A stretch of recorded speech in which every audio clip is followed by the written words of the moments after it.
Hey, good morning. It's T.O. here. Boy, we've got a full day of cooking ready for us. We'll tell you, we're cooking pulled pork. Not just for me and Dr. O, but also for the kids.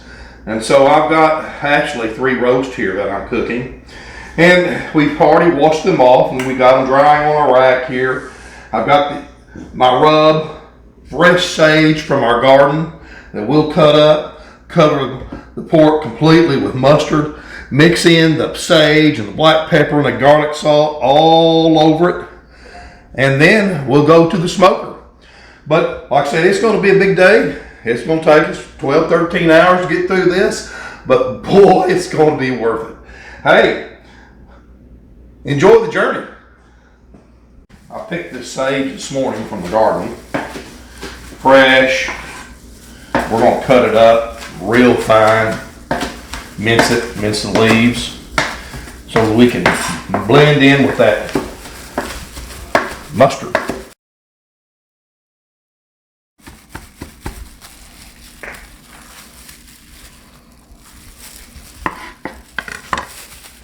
Now, I'm going to take just any type of mustard, yellow mustard, and I am going to cover this pork Boston butt. By the way, in case you didn't know, this is not a piece of the butt. It's actually part of the front shoulder. It's called a Boston butt because years ago, back in the 1800s, it was stored in what they called Boston barrels. So that's where the Boston butt got its name. But the butt on a piece of pork is totally different piece of meat. That's the ham.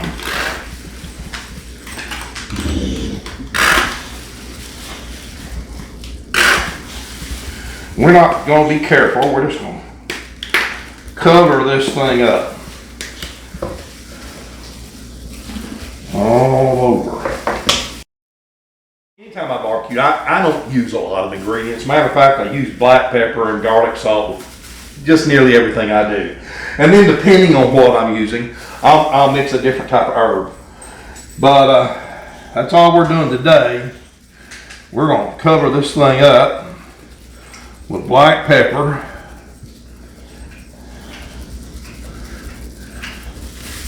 and garlic salt and a little sage. Just kind of rub all that in. It almost kind of becomes a paste. Okay. So we got this covered, and we're going to transfer it to a tray. And we're going to put that old fat side up because that's the way it's going to go on the grill. That way when it cooks, all that fat, because we're going to cook all the fat up. We're going to cook this to about 200 degrees, and that fat will just melt. And there. We're ready to go to the smoker. We'll let that fire get going where we got a good ash going. Then we'll drop that door down. We'll get it up to about 225 degrees. At that point, we'll add the Boston butts. And we'll throw in some hickory chunks. I always use hickory because it works real sweet with pork.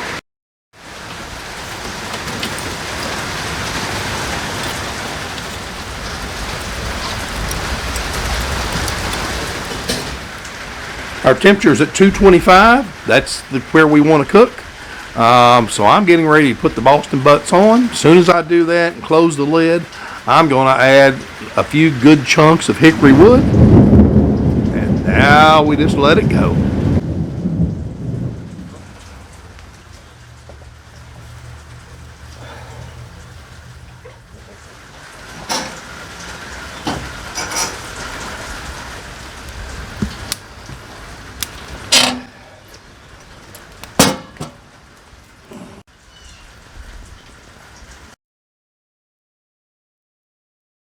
Past the 225.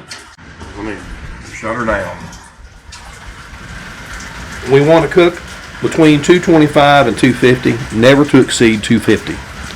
And if we do that, it'll be perfect. So we're looking for an end temperature of 200 degrees. Whew, boy, it's going to be good. Well, we're about 2.5 hours in. Now, look, I know this isn't about to be ready, but I'm going to change positions with the butts, switch them around a little bit, and then we're going to take a temperature just for the fun of it. So let's see what we got.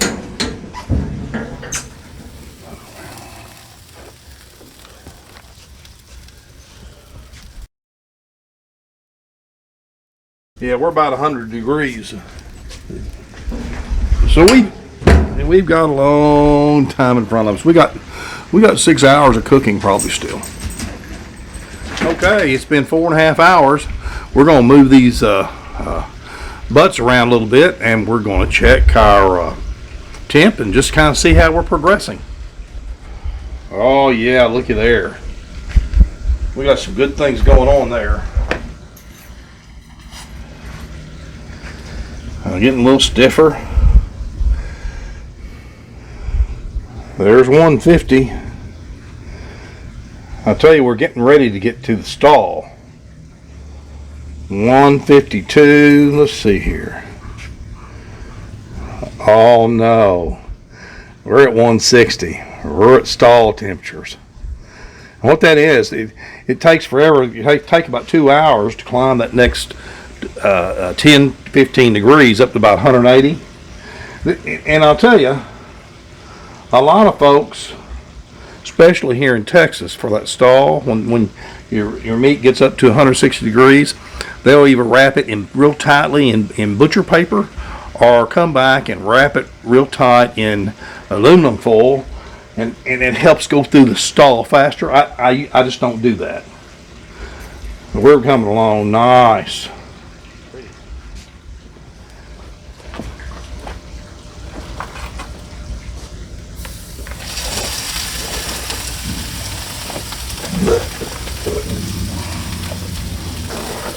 Well, 6 hours. We've been cooking for 6 hours. Don't think it'll be ready, but you always want to check.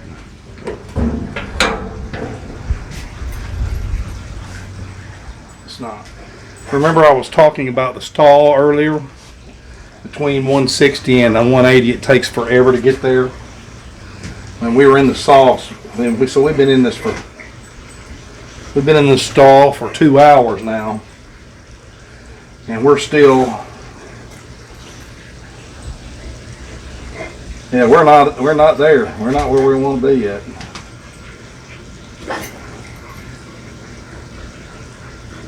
We're about 170. I'm gonna move it around again. See that?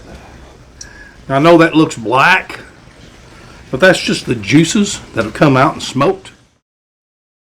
And what happens when you go up to 200 degrees, all this fat just disappears. It just melts off, every bit of it. Well, we just checked it 7 hours in. They're still at 180.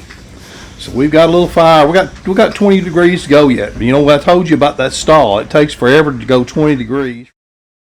We're gonna add a little more charcoal to make certain we get to the end. I'm gonna add some more hickory so we finish it up with some good wood smoke.